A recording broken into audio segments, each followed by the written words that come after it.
On the defense, the labor minister is standing firm behind the work of her ministry. She says it's all documented and labor leaders would agree. Plus, brighter days ahead. The Foreign Affairs Minister gives an update on the ongoing circumstances in Haiti. This ahead of the 47th meeting of CARICOM. And later, the staycation summer adventures continue. Our Jerome Sawyer has the perfect hidden gem you'll sure to enjoy. The details and so much more as Our News Weekend starts now.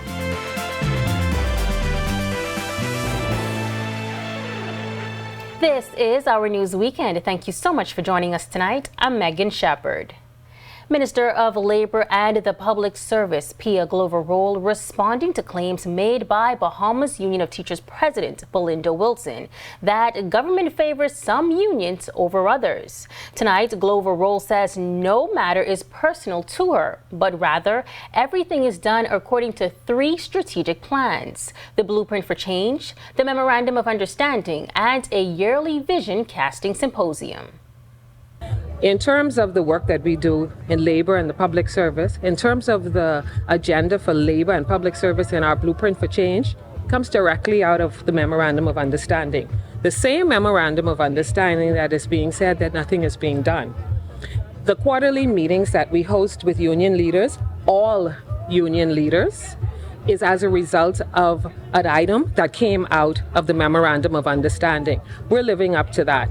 And as a result of those quarterly meetings that are going very well, we're resolving issues as they come to us. She says she is in regular communication with union leaders and believes they too will agree. We have union meetings with every union congress. Every union is represented. I have WhatsApp receipts, email receipts, phone receipts of conversations and messages with every union leader in our country. They cannot say that I'm not responsive, and they cannot say that they cannot reach me. The Office of the Governor General announcing Her Excellency Dame Cynthia Pratt is on an official state visit to the Republic of Botswana as of yesterday through Saturday, August 3rd. This is at the invitation of His Excellency Dr. Mogwitsi Masisi, President of the Republic of Botswana. During the absence of the Governor General, Ruby Ann Darling will be appointed to the office of Deputy to the Governor General. Meantime, it seems the tide may be turning in Haiti as the island nation has a new prime minister and international police presence amid months of escalating violence. Regional leaders are closely monitoring developments there. This situation adds to the growing list of concerns for Caribbean leaders who will convene in less than 24 hours. Berthany McDermott reports. Haiti has elected a new prime minister, making a significant step toward political and economic stability, according to Foreign Affairs Minister Fred Mitchell. The nation has faced severe turmoil with gangs taking over the streets. CARICOM has been actively involved in providing assistance, and Haiti's progress will be a key topic at the upcoming CARICOM Heads of Government meeting in Grenada. It looks like things are going in the right direction. The Kenyans are on the ground, so we will get a full briefing from all the actors on where that now stands.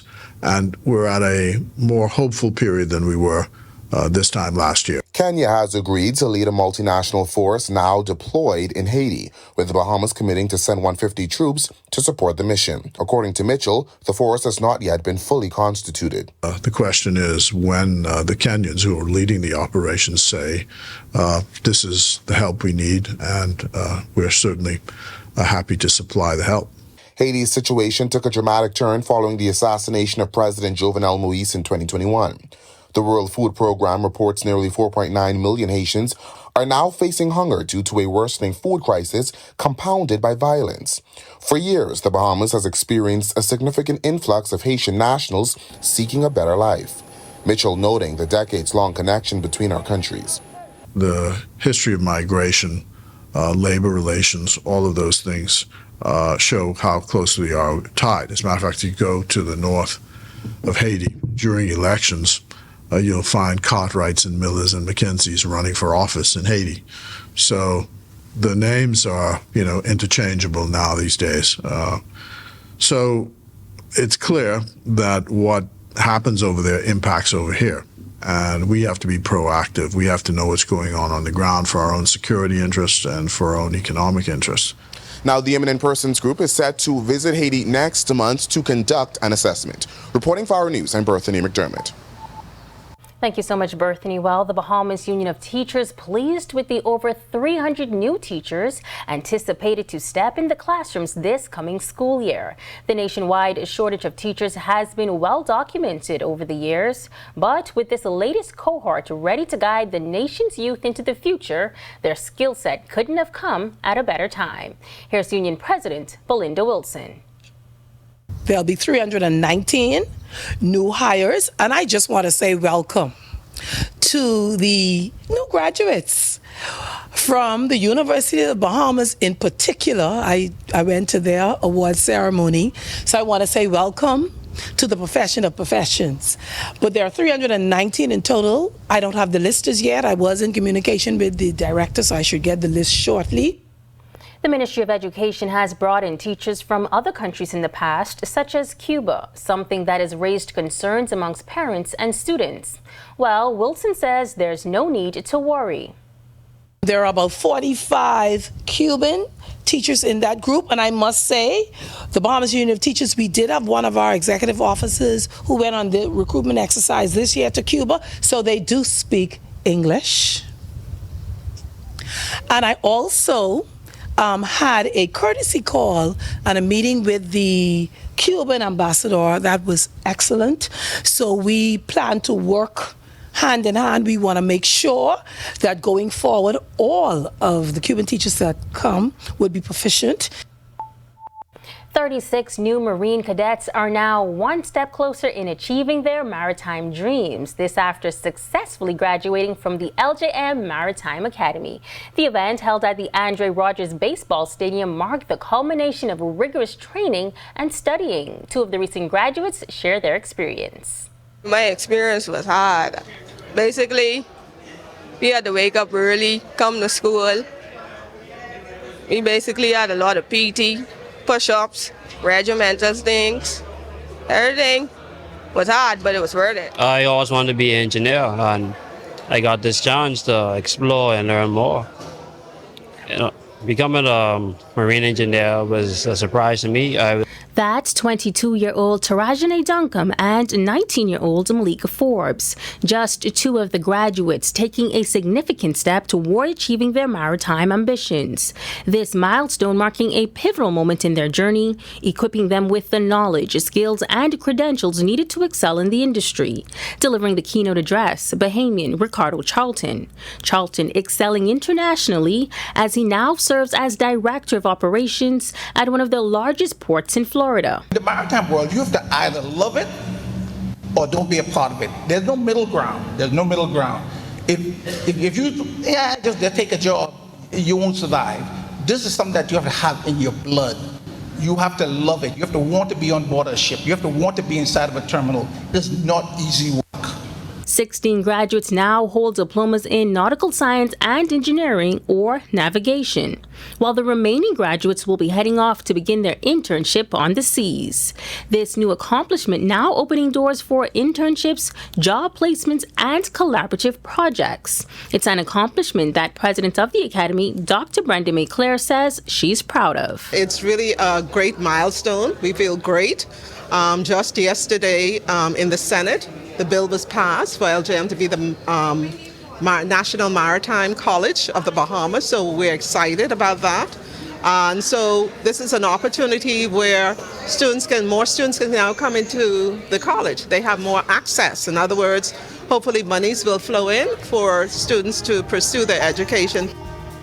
When Our News Weekend comes back from the break, customer service at the forefront. Businesses in Grand Bahama stepping it up to offer first-class service to tourists and Bahamians alike. Plus, a well-known figure in the religious community marking 6 decades of service. You're invited to celebrate. The details right after this quick break. Are you or a loved one under medical care?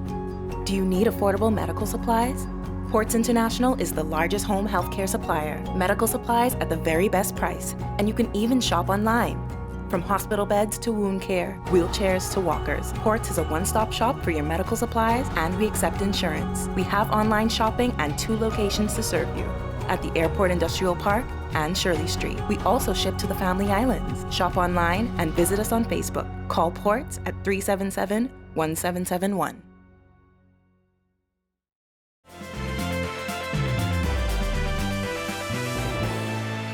The Invest Grand Bahama arm of the Grand Bahama Port Authority is seeking to address a need in the community, improving overall customer service. To this end, the My Grand Bahama training program was relaunched and tested back in March. On Wednesday, the first cohort was launched with 50 participants from various levels in the business community.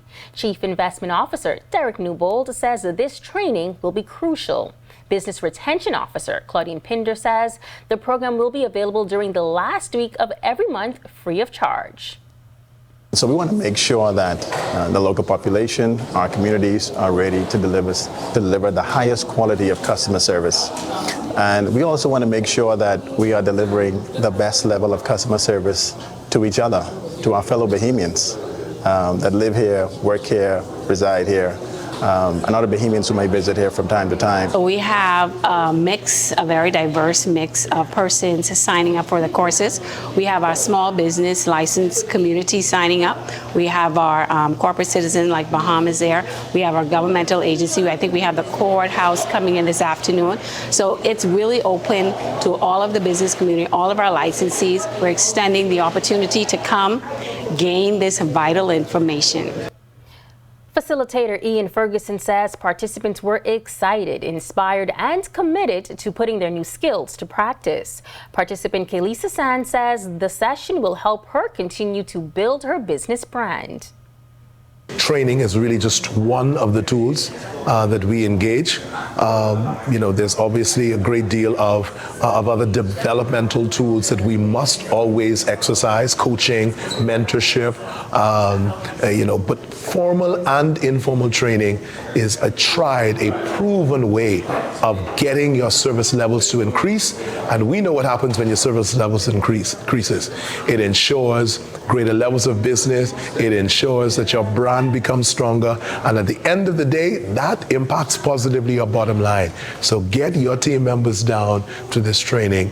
It will only benefit you. It will only help your business grow. It also helps me with being more empathetic towards my customer, to listen to my customers' demands and whatever problems they may face. And it also helps me to solve any problems that I may have in my business. So I am truly inspired and I am excited, and I cannot wait to take back all of the tools and everything I would have learned and just to pop them further into my business. Awesome initiative. Well, this Sunday, a prominent figure in the Christian community will celebrate 60 years of service to the church, as well as 54 years of marriage. He says hundreds are expected to celebrate beginning at 4 p.m. at New Covenant Baptist Church, the sanctuary he founded. Bishop Hall shares a lesson he says he's finally learning. That as you get older, you appreciate the kindness people stop to give you. When I was younger, it didn't matter, but it does matter now. I have a class right in this building with 53 persons from 5 denominations every Saturday, preaching in dynamics in preaching and evangelism. If you could draw all those people, then it means your living is not in vain. Bishop Hall says he is thankful that the Lord has allowed him to see the age of 77. However, he also shared this concern as it relates to young people and gun violence. Young people today your age seem to like dying. They go looking for dying. At 77, I like living. And all of them, all the 70-odd who were killed this year were black men. Black men. Which means each time a young man is shot, a generation is diminished. Well, still to come on Our News Weekend, Goombay makes its way to Bay. Our Danielle Miller has a full recap of the launch of Goombay Summer Festival here in the capital. But first, we catch up with the boys of summer. Our sports weekend is next. Are you or a loved one under medical care? Do you need affordable medical supplies? Ports International is the largest home healthcare supplier. Medical supplies at the very best price, and you can even shop online. From hospital beds to wound care, wheelchairs to walkers, Ports is a one-stop shop for your medical supplies, and we accept insurance. We have online shopping and 2 locations to serve you, at the Airport Industrial Park and Shirley Street. We also ship to the Family Islands. Shop online and visit us on Facebook. Call Ports at 377-1771.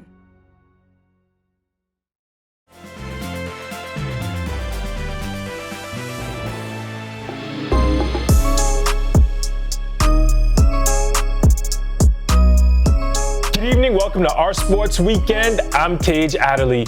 We are in the dog days of summer, the days of soda and pretzels and baseball. We're going to see what the guys from the 242 did on the diamond. Jazz Chisholm helped his Miami Marlins get a 6-2 win over the Milwaukee Brewers. He went 1 for 3 with 2 walks, 2 runs, and a steal to contribute to the win. Antoine Richardson and his New York Mets are blazing in the Big Apple. They won their 5th straight win against the Atlanta Braves 8-4, leapfrogging the Braves in the National League wildcard race. J.D. Martinez smacked a grand slam to power the Metropolitans to the win. And down in the minors, Sebastian Walcott went 1 for 3 with a double as his Hickory Crawdads got smoked by the Greenville Drive. Now we're going to bring things a little bit closer to home. The Bahamas Lawn Tennis Association has been giving back by running an outreach program in local communities. Let's see what they've been doing. The association brought tennis to the young people of Fox Hill in a recent collaboration with the Urban Renewal Program. Children in the area had the opportunity to receive coaching from Coach Elquana Griffin and college players Dante Brister and Anthony Burrows Jr. The BLTA has been aggressively promoting this sport in the country, partnering with Urban Renewal to hold similar programs in several inner-city communities. That's great work by the BLTA and by Urban Renewal. Hopefully the next great tennis star can come from one of these programs. The Olympics are going on right now in Paris. Bahamians are competing in swimming and track, but nobody's racing until early next week, so we'll have more on that for you later on. That's a wrap for Sports Today. For Our Sports Weekend, I'm Tage Adderley. Thanks so much, Tage. Well, still to come on Our News Weekend, no passport, no problem. Our Jerome Sawyer has the perfect hidden gem for a staycation getaway in Exuma. Stick with us. Are you or a loved one under medical care? Do you need affordable medical supplies? Ports International is the largest home healthcare supplier. Medical supplies at the very best price, and you can even shop online. From hospital beds to wound care, wheelchairs to walkers, Ports is a one-stop shop for your medical supplies, and we accept insurance. We have online shopping and 2 locations to serve you, at the Airport Industrial Park and Shirley Street. We also ship to the Family Islands. Shop online and visit us on Facebook. Call Ports at 377-1771.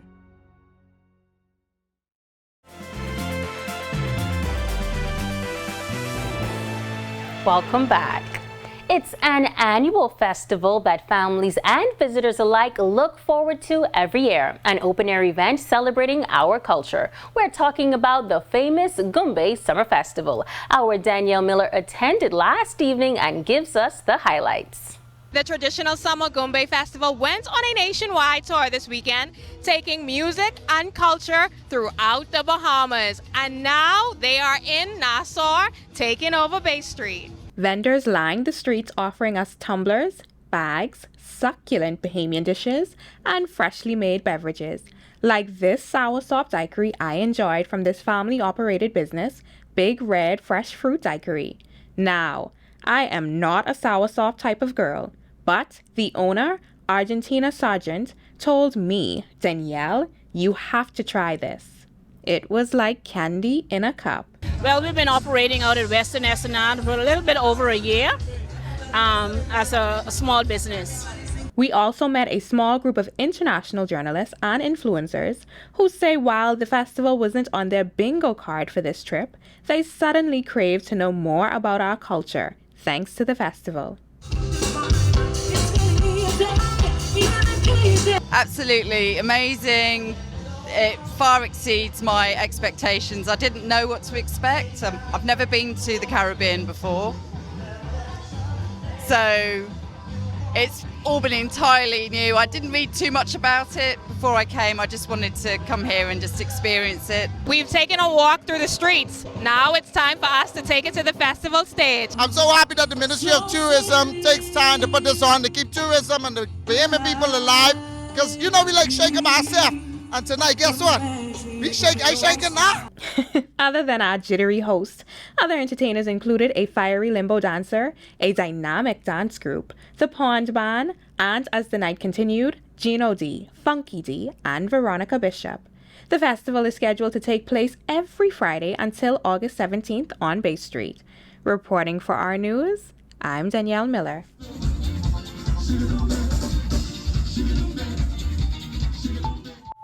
Thanks, Denny. Well, sunny Saturday with a few sprinkles this morning. Here now with your look at temperatures and conditions across the country, meteorologist Ian McKenzie. Thanks, Megan, and good evening, Bahamas. Welcome to your Saturday evening forecast. We're currently outside our studios. We're under mostly fair and warm conditions with a temperature of 86. Feels like temperature still muggy at 93. Winds are from the east-northeast at 10 miles per hour. Taking a look now at our temperatures across the country. Mostly 86s across the northwest Bahamas with the exception of Governor's Harbor with 85 and Marsh Harbor with 84. In the central Bahamas, 87, St. Camps Bay, 85s in Arthur's Town and Deadman's Key, 86 in Georgetown and Coburn Town, San Salvador. In the southeast Bahamas, 86s in Duncan Town as well as Providenciales and Matthew Town in Agua, 85s in Colonel Hill, Delectable Bay and Abrahams Bay, Mayaguana. First look now at our satellite and radar imagery where we have some pockets of cloudiness. This is all associated with a persistent upper level low that's been dragging some moisture across our area, sparking showers on and off throughout the course of the week. This should, however, gradually move to the west and away from us, and we do expect some Saharan dust to move into the area by midweek. Now we're looking at an area of disturbed weather. The National Hurricane Center is only giving it about a 30% chance, and this is primarily due to a strong Bermuda high pressure system that is generating some strong wind shear across that area as well as some dry Sahara dust that should creep into our area, thick area that should minimize any form of development of any system. Boating forecast for the northwest and central areas, we're looking at winds southeasterly 10 to 15 knots, seas 2 to 4 feet over the ocean. Low tide at 7:57 p.m., high tide at 1:50 a.m. tomorrow morning. In the southeast Bahamas, winds will be east to southeast at 15 knots, seas running 3 to 5 feet over the ocean. And in your extended forecast, some moisture hanging around through, but Tuesday, Wednesday, Thursday, we get that thick layer of Saharan dust that should taper things off. We expect this heat advisory to be well entrenched through midweek through the weekend, and we get some showers by Saturday across our area, so those highs will be creeping up into the low to possibly mid-90s with your lows hovering around the low 80s. That's a wrap in evening forecast. Make it a great, safe, fun night, everyone. Thanks, Ian. Well, there's still time to get that long overdue, well-deserved vacation. And you don't need a passport to get there. Our summer staycation series continues with our Jerome Sawyer, who recently found a hidden gem of islands called the Exuma Chain. Take a look. Summer should be the right mix of relaxation and fun, and we found both in Exuma. So here's the thing though, when planning, spend some time searching for the not so obvious choices. For us, it was Staniel Key. With twice daily flights on Flamingo Air, it's a quick 30 to 40 minute ride. While you may be thinking Airbnb, small family island hotels have a charm and familiar kind of service you can't find staying on your own. It was the Embrace Resort on Staniel Key for us, a family-owned business with management and staff who felt like our very own family. No matter where you stay in Exuma, though, the swimming pigs are a must, and there are so many other seaborne options to choose from. It really comes down to whether you like animals, nature trails or hikes, snorkeling, diving, or just swimming in the beautiful waters. There's bone fishing, deep sea fishing, or catching a few for lunch. If you are the nostalgic fine dining and lodging type, then maybe the famous Staniel Key Yacht Club is more your money pick. Not into the frivolous vacation spots, more of a nature person looking for the ecotourism experience, Exuma is definitely your spot. From the ATR rides to tours of the national park system, it's an eco-tourist dream. And don't forget your camera phone, as some of the most popular social media picture spots are right here. The pigs at Pig Island, the iguanas at Iguana Island, the James Bond Thunderball Grotto, and the sharks at Compass Key. all world-renowned for Instagram shots. Isn't it time you got your shot this summer? From Exuma, reporting for Our News, I'm Jerome Soy. Thanks so much for that, Jerome. We think it's time for you to return home. And for you at home, we thank you so much for joining us for Our News Weekend. On behalf of the entire team, I'm Megan Shepard. Have a safe and wonderful evening.